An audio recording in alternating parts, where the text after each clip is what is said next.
just touched down in Nashville last night, and I've never been here, so I'm excited to explore that. But first, we have to head up to Franklin, which is about a 45-minute drive north of here, in the middle of nowhere, to Triple Barrel Social Club. It's a brand new club that just opened up last weekend, and I'm happy to be one of the first to show you guys what it's like.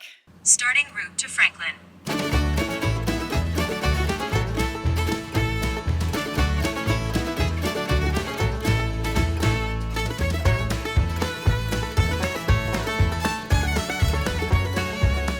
When you get to the given address, you might think you're in the wrong spot, but behind this giant liquor store, I promise, is Triple Barrel Social. First impressions walking in is this space is huge. It looks a little bare bones now. Remember, they're only 1 week into opening, but this place has a ton of potential. A lot of poker tables can fit in here. On one side is a stage, on the other, a poker cage, a kitchen, and the most important part, brand new poker tables with the Poker Atlas technology already built in. So nice. For all poker lovers that live in Nashville or the surrounding Kentucky area, this is the only place to play poker outside of home games for miles and miles around. So all the locals are super excited about this opening. Say a quick hello to the owners, Matt and Adam.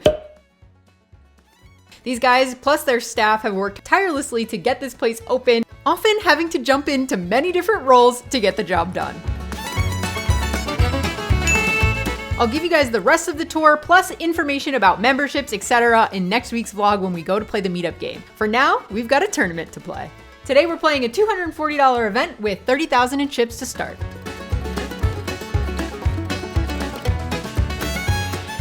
All right, we're all settled in, and the first hand I'm dealt is King 8 of clubs under the gun 1. I don't know why I love this hand, so I raise it up to 800. Low jack flicks in the call, and the big blind comes in there as well. So 3 of us see the 7, 6, 4, 2 heart flop. When big blind checks it over to me, I almost checked as well, but I decided to bet because out of all the non-showdownable hands that I have, like jack high through king highs, this one has an 8 in it and it actually could make a straight. So I turned that little bit of hope into a betting opportunity. Plus, we're in Kentucky and I'm trying to see what these guys are made of. So I throw out a bet of 1,500. Unfortunately, the low jack doesn't take too long before calling and the big blind is out of there. Heads up, we see the queen of spades on the turn. If I'm trying to represent this flop texture, this turn card is not going to hit me very often. So I check it over to him and he's tapping the table while I'm still checking. Very quick check back. The river is a 9 of clubs. At this point, I don't see any other way to win the hand except for turning it into a bluff. So I throw out a bet of 3,500, which is 60% of the pot. He thinks about it for a little bit, but ultimately he lands on a call. Womp womp.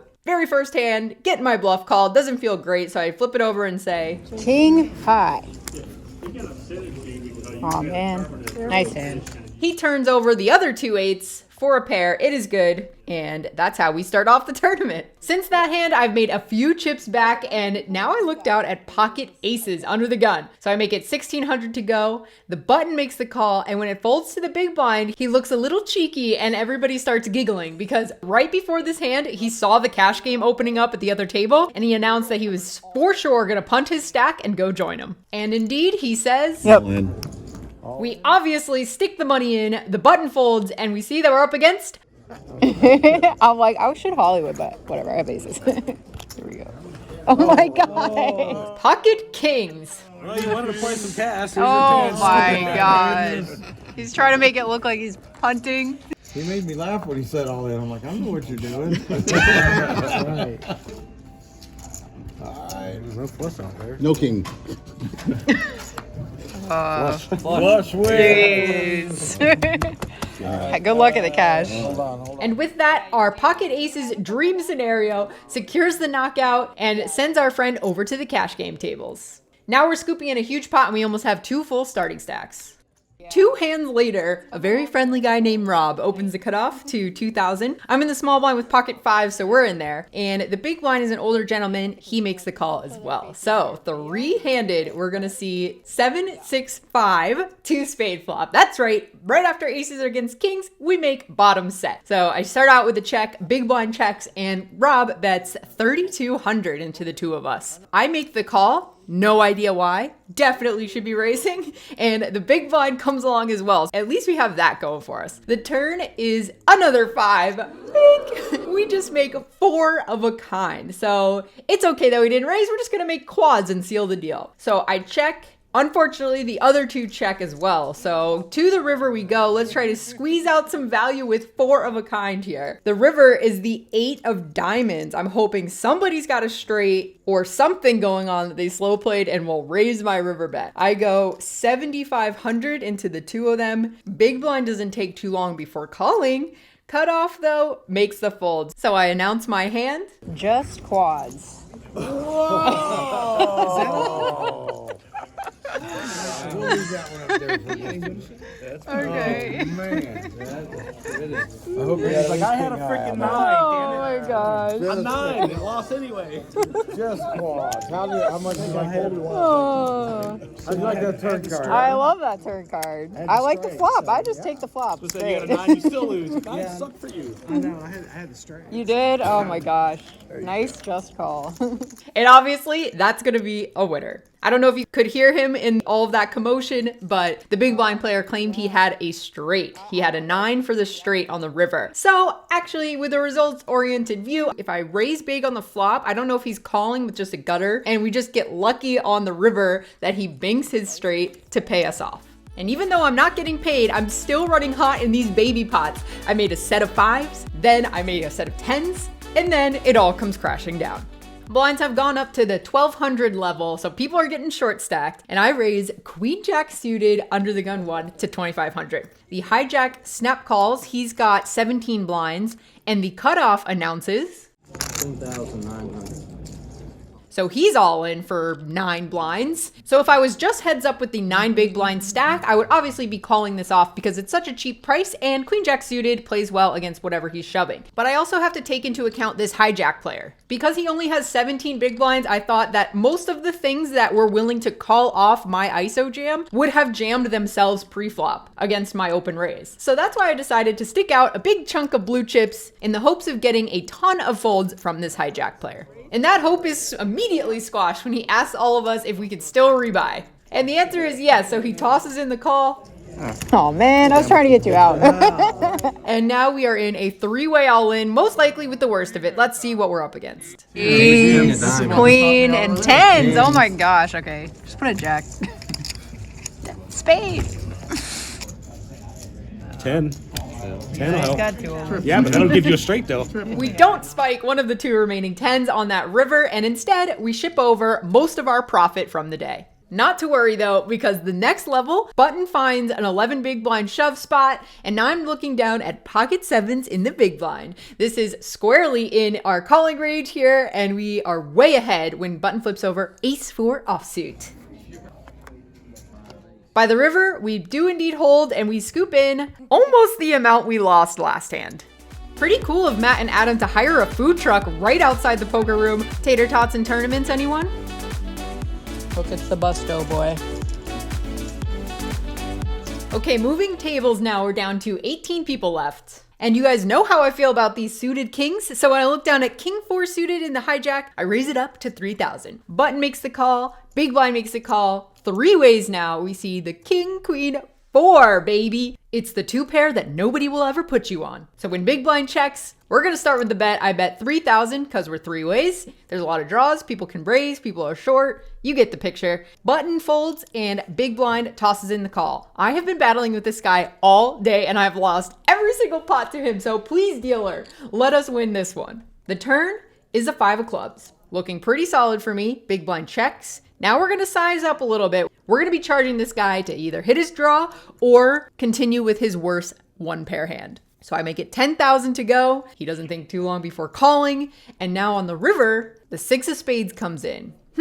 He checks it over to me. It's a pretty tricky card. The obvious front door flush has come in and he only has less than a pot-sized jam behind. But I don't think he's going to be calling all in with worse. So I size down a little bit. I go 15,000. He doesn't think too long before snap folding. So it's an unfortunate river. I think I might have gotten called if that spade didn't hit, but I'm not going to get greedy. We've been running so hot. I'm happy to be scooping in yet another pot at the final 2 tables.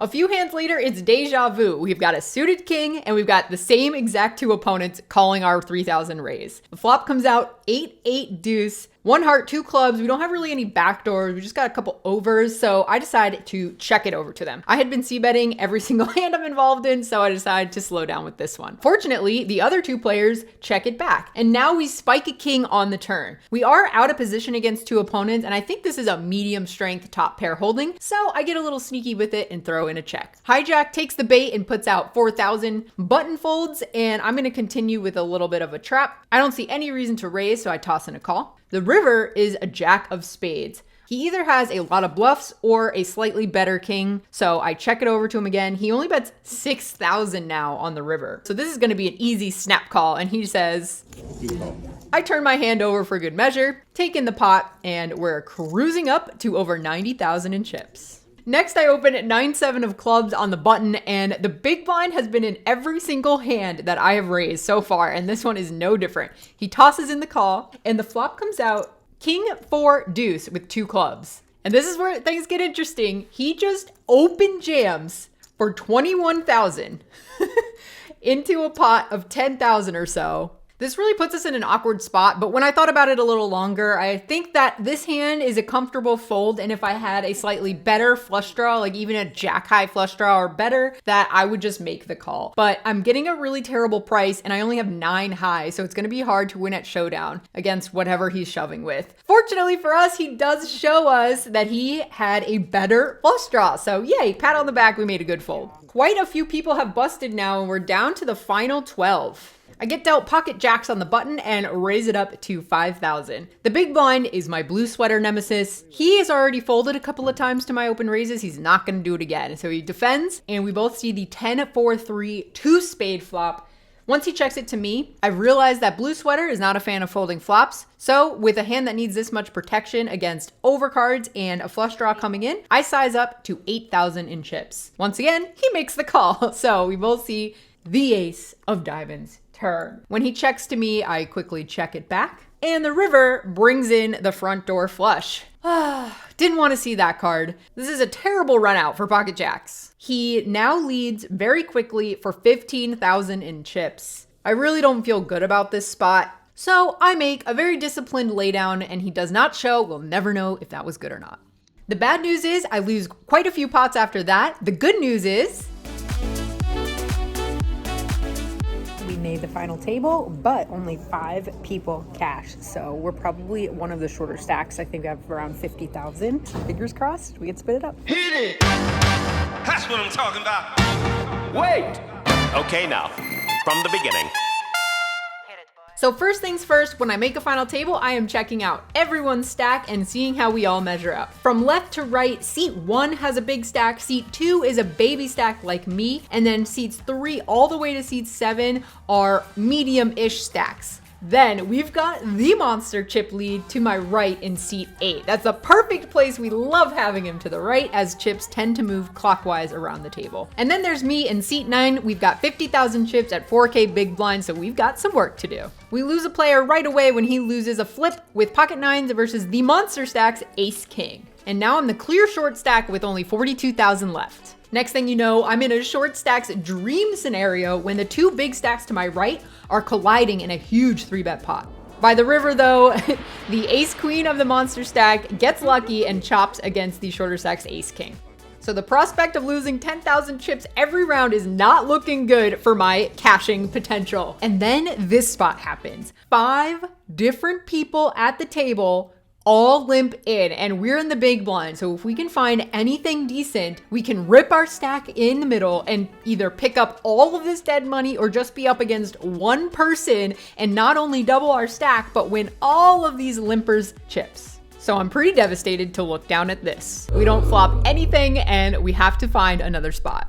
And here it is. I've got queen 9 suited, early-ish position, but I've only got 8 blinds. I gotta make something happen. So I say, All in. All in. and everyone folds. We survive another few orbits before finding another spot. All in. All in. That. Take that. The big stacks are at it again, and this time the monster stack has got the goods. So we lose a player, out in 8th place. At this point, everybody agrees to pay the bubble person. So now 6 people will be in the money, and there's 7 left. And yet another spot comes up where 2 big stacks are colliding, and in this time, my blue sweater nemesis is on the wrong end of it, and he is crippled down to a small stack, just like me. All right, I find my short stack ninja moment when the under the gun player opens and we look down at ace king offsuit. It's what we've been waiting for. So I stick in my chips and see that we're up against ace jack. Oh. Okay. I'll let you know if I win. The flop is good. On the turn, he picks up some outs, but we hold on the river and we secure a full double up just when we needed some breathing room. Another flip, and the big stack in seat 5 is crippled.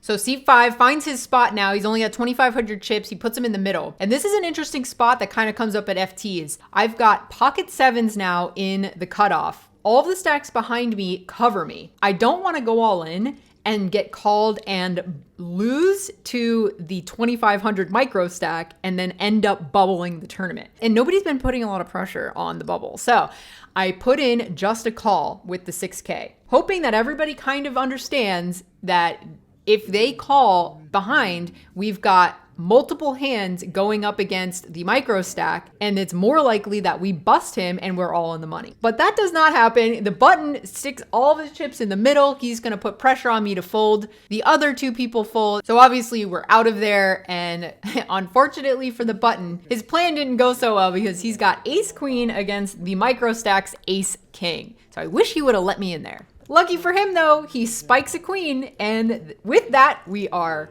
in the money. So to be clear, we're in the money then. Yes. All right. Good job. Congratulations. Next thing you know, my blue sweater nemesis is all in with pocket 7s. Unfortunately, he runs into the pocket jacks of seat 1 and takes 6th place for $250. 5 left. Giant chip. There's the giant chips, those 2. Those 2 giant chip. Yeah. Me and him, baby chip. 5th place goes to seat 4. Well, that's it. And we are crippled, looking for a spot. Any spot, dealer. It's not that much to count. Is that a raise? This is a blind. That's the blind. Yeah. He's like doing math. That's I'm like, well, yeah. there's nothing to count. He thought it was a raise. That is It's a just a risk. blind. There is a risk. Literally just blind. That was amazing. Call 25. That's the one you really All right, we're gonna have to pray here. That's the one I wanted. That's me? That's you. Look at that's me. I mean, not yet. No, yeah, okay, not officially, but we know it's They coming. have something to say about it. It's coming. I need a 2. 2. Deuce. No. We all have 2 pairs. Goodness. Okay, good luck, you guys. Oh man, we almost got there, but GG's to everyone. It was a very fun tournament. We're out in 4th for $720. Next on the vlog, we hop into the cash games here in Kentucky and explore the little town of Franklin.